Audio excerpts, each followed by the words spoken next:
جامعہ چترال میں مونسون شجرکاری کا دن نہایت زور و شور سے منایا گیا۔ اس سلسلے میں چترال یونیورسٹی کے مین آڈیٹوریم میں ایک پروقار تقریب بھی منعقد ہوئی۔ اس تقریب میں جامعہ چترال کے طلبہ طالبات کے علاوہ دیگر محکموں کے سربراہان نے بھی شرکت کی۔ جامعہ چترال کے وائس چانسلر ڈاکٹر ظاہر شاہ نے مہمانوں کو خوش آمدید کہنے کے ساتھ ساتھ اس دن کی اہمیت پر بھی روشنی ڈالی۔ تقریب میں دیگر مہمانوں نے بھی درختوں کی اہمیت پر اظہار خیال کیا۔ ڈاکٹر ظاہر شاہ کا کہنا ہے کہ انسانی زندگی کی بقا ان درختوں کی بدولت قائم دائم ہے۔ کلائمیٹ چینج کا جو نیگیٹو امپیکٹس ہے، ہمارا جو درخت ہے یہ واحد ذریعہ ہے کہ ہم اس کے نیگیٹو امپیکٹ کو ہم میٹیگیٹ کر سکیں، اس کو ہم کر سکیں۔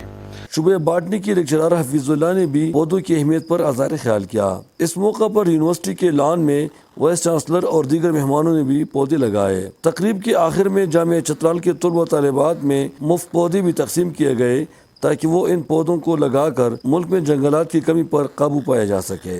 واضح ہے کہ چترال میں جنگلات کی کٹائی بہت تیزی سے جاری ہے اور اگر یہ سلسلہ یوں جاری رہا تو خدشہ ہے کہ آئندہ چند سالوں میں درخت کا نام و نشان بھی نہیں رہے گا۔ احمد گل محمد فاروقی، چترال۔